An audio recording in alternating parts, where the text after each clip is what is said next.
आणि तुमच्यामुळं या मतदारसंघाची जी दिशा आहे ती खऱ्या अर्थाने घडावी या दृष्टीने एक धावपळीने का होईना अचानकच काल आग्रह केला. अगोदरपासून आग्रह होता पण त्यांना वेळच मिळत नव्हती. त्यांची परिस्थिती अशी आहे की त्यांनी स्वतः पण सांगितलं आणि मी तर म्हणजे फोन करायला सुद्धा त्यांना तयार होत नसतो. सतत बिझी आणि सतत संघटनेचं काम करण्यामध्ये ते आग्रही असतात. ते आज आपल्याकडे आले. त्यांचं मनापासून आपल्या राज्याचे बांधकाम मंत्री आदरणीय रवींद्र चव्हाण साहेब यांचं मी मनापासून स्वागत करतो. हेमंतजी, आपण आज येणार नव्हते, मला उद्याच वेळ दिली होती. आपले संघटन मंत्री हेमंतजी म्हात्रे साहेब इथं आले, त्यांचंही मनापासून स्वागत करतो. आमच्या RPIचे अध्यक्ष दिलीजी उघडे, आपले नगराध्यक्ष मुकेश विसे, बाई तेलवणे, आमचे ज्येष्ठ सहकारी लियाकत सर, मोठे सर, गोले सर, कष्टे सर, सुहासजी मोरे, आमचे भाई, सर्वच व्यासपीठावर उपस्थित असलेले मान्यवर, सूत्रसंचालन करणारे आमचे कराळे सर, सर्वच नगरसेवक, विविध क्षेत्रात काम करणारे पदाधिकारी, आपण जमलेले सर्व बंधू भगिनी आणि माझ्या मित्रांनो, खरं म्हणजे रवींद्र चव्हाण साहेब आपल्या मतदारसंघामध्ये जे मागाल तेवढा निधी देणारे मंत्री जर असतील तर ते रवींद्र चव्हाण. आणि तुम्हाला हे सांगताना मी मुरबाडला जर बोलवायचं सांगितलं ना तर ते मला म्हणतात पत्र पहिले दे ना तुझं, त्या पत्रावर लगेच सांगणार ते मंजूर करावं. पण मुरबाडला यायलाच तयार मग. आमच्या कितीतरी कार्यकर्त्यांच्या मनातल्या भावना अशा आहेत म्हात्रे साहेब, बाबा एवढ्या मोठ्या प्रमाणातला निधी ज्या मतदारसंघामध्ये मिळतो त्यांनी एकदा तरी या मतदारसंघात येऊन कार्यक्रम करावा. तो होत नाही, त्यामुळे तुमच्यावर आमची नाराजी आहे. ती जरा लवकर पूर्ण हे झाल्यानंतर एकदा काढावी. तुमच्या सगळ्या एकूण एक गावाला जेवढा निधी आज आला असेल त्याला खऱ्या अर्थाने मला साथ चव्हाण साहेबांची मिळते. मी मनापासून तुम्हाला ते कबूल करतो. खरं म्हणजे लोकसभेची निवडणूक आहे. म्हात्रे साहेब, तुम्हाला या मतदारसंघाचा काही गोष्टी तुम्हाला सांगायला लागतील, त्यांना सगळ्या कल्पना आहेत. मागच्या टायमाला 19ला आम्ही दोघांनी अंगावर घेतली होती ही निवडणूक. म्हणजे अशा पद्धतीने ना की पूर्ण अगदी म्हणजे रवींद्र चव्हाण तिकडं, नरेंद्र पवार सुद्धा आमच्या बरोबर होते.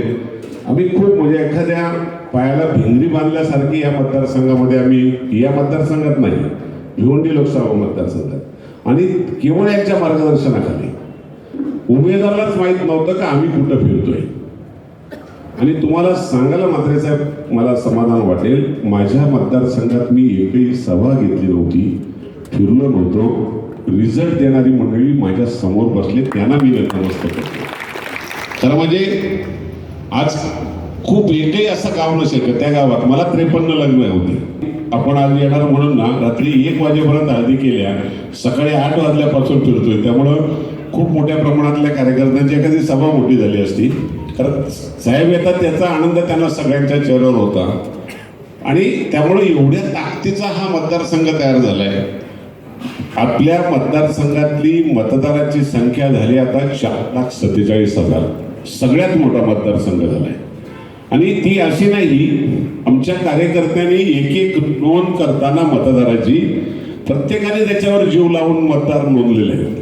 59,000 नावं कमी केली आणि कमी करून 4,47,000 आपला मतदार झालेला आहे. एवढी ताकद तयार करण्याचं एक माझ्या समोर असलेले चेहरे मनापासून हे करत असतात.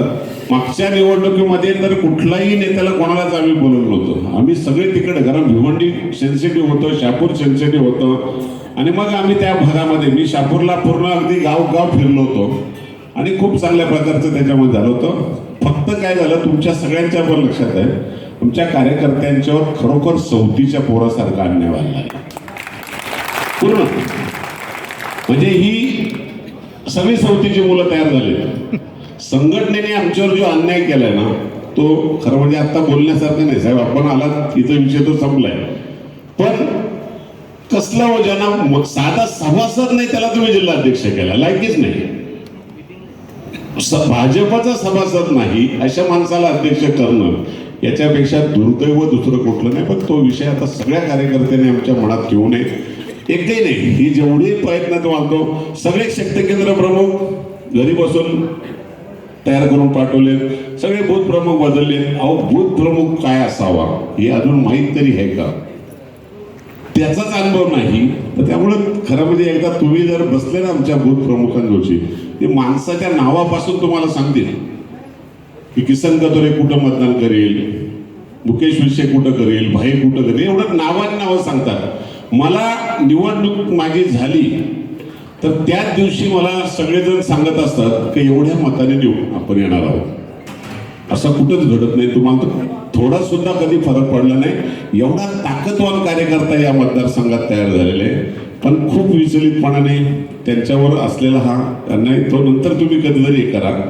आम्ही सगळेजण शेवटी आम्हाला देशाचं नेतृत्व पाहिजे.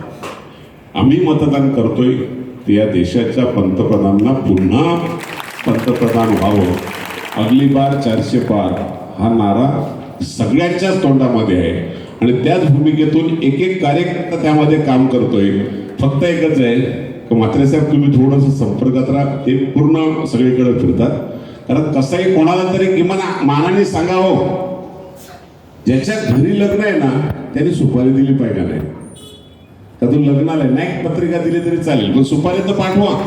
अजूनही आमच्या कार्यकर्त्याला कोणाला सांगितलं नाही का 3 तारखेला फॉर्म भरायचे, हे पण कधीतरी सांगितलं पाहिजे. आणि आमची सगळी तयारी झाली. आम्ही मिटिंग उद्या पण बदलापूरची मिटिंग लावली. आमच्या कार्यकर्त्यांची सगळी तयारी झाली. 3 तारखेला आमच्या परीने आम्ही सगळ्या पद्धतीने करू.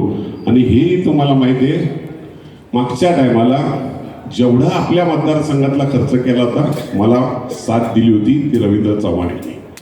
1 रुपया आम्ही उमेदवाराकडे घेत नाही आणि आताही घेणार नाही. आम्ही आमच्या मतदारसंघात लोकसभेला 1 रुपया घेतलेला नव्हता आणि यावेळेला पण घेणार नाही. आणि ताकद ही महत्वाची घ्यावी. आमच्यामध्येच कुठेतरी काहीतरी करून घेतात. मग आम्ही कोणाला तरी सांगत असतो. खरं म्हणजे आज आमचे जे आपल्या मतदारसंघाचे प्रमुख आहेत, शापूरला याला कर्जतला काहीतरी उल्हासभाऊ मंगर ते आलेले नाही. ते त्यांच्या नातेवाईकाचं कुठेतरी चुकीच्या दिशेने जाता कामा नये. म्हणून चव्हाण साहेब तुम्हाला माझी विनंती आहे की किमान आम्हाला एखादा फोन करून विचारत जा काच काय झालं. म्हात्रे साहेब काय होतं माहिती आहे का, जे घुसतात कुठं ते परत आमच्या वाट्यालाच येत नाही. जेवढं आपल्या मनामध्ये असेल माझ्यासाठी माफ करा, रवींद्र चव्हाणांसाठी माफ, या आपल्या राज्याचे नेतृत्व करणारे देवेंद्र फडणवीसांसाठी माफ करा आणि कपिल साथ द्या. हीच तुम्हाला मी मनापासून विनंती करेल. खूप काही सांगता येणं पण आज तो विषय आपल्याला एकच आहे. आपल्याला न्याय देणारी जी टीम आहे ती मला सगळ्यांना न्याय देणार आहे. त्याच्यामध्ये माझ्या मनात कुठलीही शंका नाही. कधीही प्रचाराला लागत नाही. पण आम्ही आमच्या 8 गटाचं सगळं नियोजन केले. बरं ना ओपे सर, खरं माहिती त्याला सांगायला सांगितलं होतं मी माहिती आहे. प्रत्येक गाववाईजचा आमचा दौरा आम्ही तयार केलाय.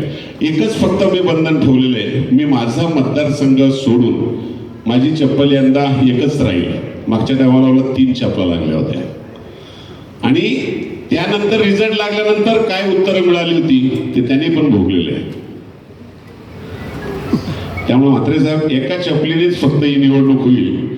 त्यामुळे तेवढं समाधान मानून निश्चितपणे चांगल्या विचारातून आम्ही सगळी मंडळी एक आहे. RPI आमच्या बरोबर ठामपणाने कधीच कुठेशी पुढे जाऊन हात पसरत नाही.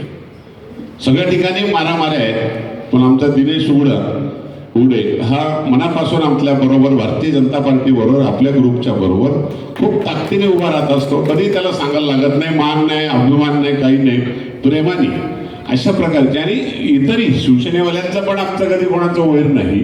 फक्त एकच आहे की आपण सगळेजण मिळून, मग राष्ट्रवादी असेल, संपूर्ण महायुतीच्या माध्यमातून आपण सगळ्यांनी काम करू. जे तुमच्या मनातलं कधी काय असेल ते कधीही मला माफ करा आणि मला सगळ्यांनी तुम्ही साथ द्या, ही तुम्हाला मी आज त्यांच्यासमोर विनंती करतो. कारण आज खूप त्यांना ताबडतोब जाऊन गाडी पकडून निघून जायचं असल्यामुळं जास्त उशीर काही बोलणार नाही. आणि त्याच्यानंतर त्यांच्यावर राग काढायला मी तुम्हाला त्यांना घेऊन येईल, तरी त्यांना काही ठिकाण नसतो सर, बरं ना.